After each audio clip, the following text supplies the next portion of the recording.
ಇದು ತಾಯಿ ಭಾರತೀಯ ನೆಲ. ಇಲ್ಲಿ ಸಾವಿರಾರು ವರ್ಷಗಳ ಇತಿಹಾಸವಿದೆ. ಮಹಾನ್ ನಾಯಕರುಗಳ ಹೆಜ್ಜೆ ಗುರುತುಗಳಿವೆ, ಭಕ್ತಿಯ ದೀಪಗಳಿವೆ, ಜಗತ್ತಿಗೆ ನೀಡಿರುವ ಶಾಂತಿಯ ಸಂದೇಶಗಳಿವೆ. ಆದರೆ ಕೆಲವೊಂದು ಸಲ ಈ ಪುಣ್ಯಭೂಮಿಯಲ್ಲಿ ರಕ್ತದ ನದಿಗಳು ಸಹ ಹರಿದಿವೆ. ಬಾಂಬ್ ಸ್ಫೋಟಗಳಿಂದ, ಗುಂಡಿನ ಧ್ವನಿಗಳಿಂದ, ತಂದೆ ತಾಯಿಗಳನ್ನು ಕಳೆದುಕೊಂಡ ಮಕ್ಕಳ ಅಳುವಿನಿಂದ, ಮಕ್ಕಳನ್ನು ಕಳೆದುಕೊಂಡಂತಹ ತಂದೆ ತಾಯಂದಿರ ನೋವಿನಿಂದ, ಗಂಡನನ್ನು ಕಳೆದುಕೊಂಡ ಹೆಂಡತಿಯ ಕಣ್ಣೀರಿನಿಂದ ಈ ಮಣ್ಣು ಮಲಿನವಾಗಿದೆ. 90ರ ದಶಕದಲ್ಲಿ ಈ ಮಲಿನವು ಪ್ರಾರಂಭವಾದದ್ದು ಮುಂಬೈ ಸರಣಿ ಬಾಂಬ್ ಸ್ಫೋಟಗಳಿಂದ. ನಿಜ. ದಿನಾಂಕ 12 ಮಾರ್ಚ್ 1993 ಭಾರತದ ವಾಣಿಜ್ಯ ನಗರಿ ಎಂದು ಕರೆಸಿಕೊಳ್ಳುವ ಮುಂಬೈನ ಥಾಣೆ, ಝವೇರಿ ಬಜಾರ್, ಟ್ರೇಡೆಂಟ್ ಹೋಟೆಲ್, ಮ್ಯಾಕ್ಡೊನಾಲ್ಡ್ ಮತ್ತು ಇತರೆಡೆ 13 ಬಾಂಬ್ ಸ್ಫೋಟ ಆಗುತ್ತೆ ಸ್ನೇಹಿತರೆ. ಅದು ಒಂದೇ ದಿನ, ಒಂದೇ ಗಂಟೆಗಳಲ್ಲಿ. ಅಂದು ಮುಂಬೈನಲ್ಲಿ ಸದ್ದು ಮಾಡಿದ್ದ ಬಾಂಬುಗಳು ಇಡೀ ದೇಶದ ಜನರ ಮನಸ್ಸುಗಳನ್ನು ಛಿದ್ರಗೊಳಿಸುತ್ತದೆ.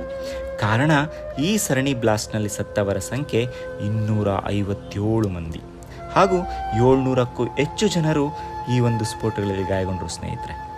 ಹಾಗಾದರೆ ಈ ದಾಳಿನ ಮಾಡಿದವರಾದರೂ ಯಾರು? ತನಿಖೆಯಿಂದ ತಿಳಿದು ಬಂದಿದ್ದೇನಪ್ಪ ಅಂದರೆ, ಪಾಕಿಸ್ತಾನದ ಗುಪ್ತಚರ ಸಂಸ್ಥೆ ISI ಸೂಚನೆ ಮೇರೆಗೆ ಅಂಡರ್ವರ್ಲ್ಡ್ ಡಾನ್ ಅಂತ ಕರೆಸಿಕೊಳ್ಳೋ ದಾವೂದ್ ಇಬ್ರಾಹಿಂ ಹಾಗೂ ಇವನ ಟೀಮ್ನ ಟೈಗರ್ ಮೆನನ್ ಮತ್ತು ಮೊಹಮ್ಮದ್ ದೋಸಾ ಎನ್ನುವಂತಹ ಟೆರರಿಸ್ಟ್ಗಳು ಈ ಒಂದು ದಾಳಿಯ ಸಂಚನ್ನು ರೂಪಿಸಿದ್ರು ಅಂತ ಗೊತ್ತಾಗುತ್ತೆ. ಏನಪ್ಪ ಕಾರಣ, ಏನಕ್ಕೆ ಇವರು ಇದನ್ನು ಮಾಡಿದ್ರು ಅಂತ ನೋಡಿದಾಗ ಅದೇ ತನಿಖೆಯಲ್ಲಿ ತಿಳಿದು ಬಂದಿದ್ದು 1992ರಲ್ಲಿ ನಡೆದಂತಹ ಬಾಬ್ರಿ ಮಸೀದಿ ಧ್ವಂಸ ಪ್ರಕರಣ ಹಾಗೂ ಮುಂಬೈನ ಹಿಂಸಾಚಾರ ಎಂದು ತಿಳಿದು ಬಂದಿದೆ. ಅಲ್ಲಿಯವರೆಗೂ ಸದಾ ಕಳಕಳಿಯಿಂದ ರಾರಾಜಿಸುತ್ತಿದ್ದ ಮುಂಬೈ ನಗರ ಹಾಗೂ ಅಲ್ಲಿನ ಜನರು ಭಯದಲ್ಲಿ ಬದುಕುವಂತಾಯಿತು. ಈ ದಾಳಿಯನ್ನು ಚಿಂತಕರು 1993ರ ಮುಂಬೈ ಸ್ಫೋಟಗಳು ಭಾರತದಲ್ಲಿ ಭಯೋತ್ಪಾದನೆಯ ನವ ಅಧ್ಯಾಯದ ಮೊದಲ ಪುಟವೆಂದು ಹೇಳಿದ್ದಾರೆ. ಇನ್ನು ಎರಡನೆಯದಾಗಿ 2001ರ ಸಂಸತ್ ದಾಳಿ. ದಿನಾಂಕ 13 ಡಿಸೆಂಬರ್ 2001 ಭಾರತದ ಪ್ರಜಾಪ್ರಭುತ್ವದ ದೇವಾಲಯ ಎನಿಸಿಕೊಳ್ಳುವ ಸಂಸತ್ ಮೇಲೆ ನಡೆದಂತಹ ದಾಳಿಯಾಗಿದೆ. ಇಲ್ಲಿ ಭಾರತದ ಭವಿಷ್ಯ ರೂಪುಗೊಳ್ಳುತ್ತದೆ, ದೇಶದ ಅಭಿವೃದ್ಧಿಯ ಬಗ್ಗೆ ಚರ್ಚೆಗಳಾಗುತ್ತೆ. ಆದರೆ ಆ ದಿನ ಅಲ್ಲಿ ಆದದ್ದೇ ಬೇರೆ. ಬಾಂಬ್ಗಳಿಂದ, ಗುಂಡಿನ ಸದ್ದುಗಳಿಂದ, ರಕ್ತದ ಕಲೆಗಳಿಂದ ಸಂಸತ್ ಭವನ ಕಣ್ಣೀರು ಹರಿಸಿದ ದಿನವದು. 5 ಜನ ಭಯೋತ್ಪಾದಕರು ನಕಲಿ ಗುರುತಿನ ಚೀಟಿಗಳೊಂದಿಗೆ ಒಳನುಗ್ಗಿದ್ರು. ಅವರ ಗುರಿ ಭಾರತದ ಸಮಗ್ರ ನಾಯಕತ್ವವನ್ನು ಕೊಲ್ಲೋದಾಗಿತ್ತು. ಆ ಸಮಯದಲ್ಲಿ 100ಕ್ಕೂ ಹೆಚ್ಚು ಜನ ಸಂಸದರು ಆ ಸಂಸತ್ ಭವನದಲ್ಲಿದ್ದರು. ಅದೃಷ್ಟ ಚೆನ್ನಾಗಿತ್ತು, ಅವರೆಲ್ಲ ಬದುಕಿದ್ರು. ಆದರೆ ಇವರೆಲ್ಲರ ರಕ್ಷಣೆಗೆ ನಿಂತ ಭದ್ರತಾ ಸಿಬ್ಬಂದಿಯಲ್ಲಿ 9 ಜನ ಭದ್ರತಾ ಸಿಬ್ಬಂದಿಗಳು ಹೋರಾಟ ಮಾಡಿ ವೀರ ಮರಣವನ್ನಪ್ತಾರೆ. ಅವತ್ತು ಈ ಹೀರೋಗಳು ಇಲ್ಲ ಅಂದಿದ್ರೆ ಭಾರತ ಇಂದು ಇನ್ನೊಂದು ಕರಾಳ ಕಥೆನ ನಮಗೆ ಹೇಳ್ತಾ ಇತ್ತು. ಈ ದಾಳಿಯ ಸಂಚು ರೂಪಿಸಿದ್ದು ಮತ್ತದೇ ಪಾಕಿಸ್ತಾನದ ಜೈಷೆ ಎ ಮೊಹಮ್ಮದ್ ಮತ್ತು ಲಷ್ಕರ್ ಎ ತೊಯ್ಬಾ ಎಂಬ ಉಗ್ರ ಸಂಘಟನೆಗಳು. ಅದೇ ಪಾಕಿಸ್ತಾನ ಈ ದಾಳಿಗೆ ಶಸ್ತ್ರಾಸ್ತ್ರಗಳನ್ನು ಪೂರೈಸಿತ್ತು ಎಂದು ತನಿಖೆಯಿಂದ ತಿಳಿದು ಬಂದಿದೆ. ಈ ದಾಳಿಯಿಂದ ಅರಿವಾದದ್ದು, ಭಯೋತ್ಪಾದಕರು ಕೇವಲ ಜನರ ಪ್ರಾಣವನ್ನಷ್ಟೇ ತೆಗೆಯುವುದಿಲ್ಲ, ದೇಶದ ಶ್ರದ್ಧೆ, ದೇಶದ ಮೇಲಿನ ನಂಬಿಕೆ ಹಾಗೂ ದೇಶದ ಜನರ ಗರ್ವಭಂಗ ಮಾಡುವುದೇ ಇವರ ಗುರಿಯಾಗಿತ್ತು ಎಂಬುದು ತಿಳಿದು ಬರುತ್ತದೆ. ಇನ್ನು ಮೂರನೆಯದು ನವೆಂಬರ್ 26, 2008ರ ಮುಂಬೈ ದಾಳಿ. ಸಮಯ ರಾತ್ರಿ 8 ಗಂಟೆ. ಮುಂಬೈನ ನೈಟ್ ಲೈಫ್ ಪ್ರಾರಂಭವಾಗುವ ಸಮಯ. ಈ ಸಮಯದಲ್ಲಿ ಹಠಾತ್ ಗುಂಡಿನ ಸದ್ದುಗಳಾದವು, ಬೆಂಕಿಯ ಜ್ವಾಲೆಗಳು ಉಳಿದವು, ಜನರ ಕಿರುಚಾಟ ಕೇಳಿ ಬಂದವು. ಇಡೀ ಮುಂಬೈ ಒಂದು ಭಯಾನಕ ಕತ್ತಲೆಯಲ್ಲಿ ಮುಳುಗಿದಂತೆ ಆಯಿತು. ಸುಮಾರು 10 ಜನ ಉಗ್ರರು ಸಮುದ್ರ ಮಾರ್ಗದಿಂದ ಮುಂಬೈಗೆ ನುಗ್ಗಿದ್ರು. ಆವಾಗಲೇ ಎಲ್ಲೆಲ್ಲಿ ದಾಳಿ ಮಾಡಬೇಕು ಅಂತ ನಿಖರವಾಗಿ ಪ್ಲಾನ್ ಸಮೇತ ಅವರು ಬಂದಿದ್ದರು. Taj hotel, Oberoi hotel, Leo fort cafe, Nariman house ಹಾಗೂ CST ರೈಲು ನಿಲ್ದಾಣಗಳಲ್ಲಿ ದಾಳಿ ಮಾಡಿದ್ರು. ಧರ್ಮದ ಅಮಲೇರಿದ ಇವರಿಗೆ ಜನಸಾಮಾನ್ಯರು ಯಾರು, ಪ್ರವಾಸಿಗರು ಯಾರು, ಮಕ್ಕಳು ಯಾರು, ವಿದೇಶಿಗರು ಯಾರು ಎಂಬ ಯಾವುದೇ ವ್ಯತ್ಯಾಸ ಅಥವಾ ಅವರಲ್ಲಿ ಕರುಣೆ ಸಹ ಇರಲಿಲ್ಲ.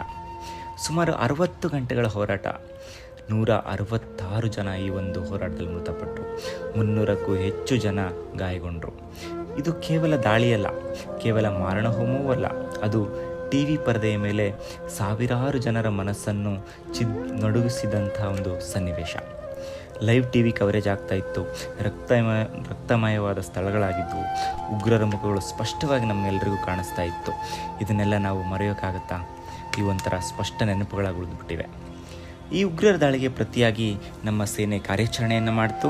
ಇದರಲ್ಲಿ ಮೇಜರ್ ಉನ್ನಿಕೃಷ್ಣನ್, ಹೇಮಂತ್ ಕರ್ಕರೆ, ಅಶೋಕ್ ಕಾಮ್ಟೆ, ವಿಜಯ್ ಭಾಸ್ಕರ್ರಂತಹ ಯೋಧರು ಹಾಗೂ ಪೊಲೀಸರ ಹೋರಾಟ ಭಾರತದ ಪ್ರತಿಯೊಬ್ಬ ನಾಗರಿಕನ ಹೃದಯದಲ್ಲಿ ಅಚ್ಚಳಿಯದೆ ಗೌರವಪೂರ್ವಕವಾಗಿ ಉಳಿದಿದೆ. ಈ ದಾಳಿ ಸಹ ಪಾಕಿಸ್ತಾನದ ಪ್ರೇರಣೆಯಿಂದ ಲಷ್ಕರ್ ಎ ತೊಯ್ಬಾ ಸಂಘಟನೆ ಉಗ್ರರಿಗೆ ತರಬೇತಿ ನೀಡಿ ನಿಖರ ದಾಳಿಗಳನ್ನು ಮಾಡುವಂತೆ ಯೋಜನೆ ರೂಪಿಸಿ ಕಳಿಸಿಕೊಟ್ಟಿತ್ತು. ಈ ದಾಳಿಯಲ್ಲಿ ಅಜ್ಮಲ್ ಕಸಬ್ ಜೀವಂತ ಸೆರೆಸಿಕ್ಕ ಏಕೈಕ ಉಗ್ರ. 26/11 ಈ ದಾಳಿ ಭಾರತಕ್ಕೆ ಭಯೋತ್ಪಾದನೆಯ ನಿಖರವಾದ ಮುಖವನ್ನು ತೋರಿಸಿದ ದಿನ.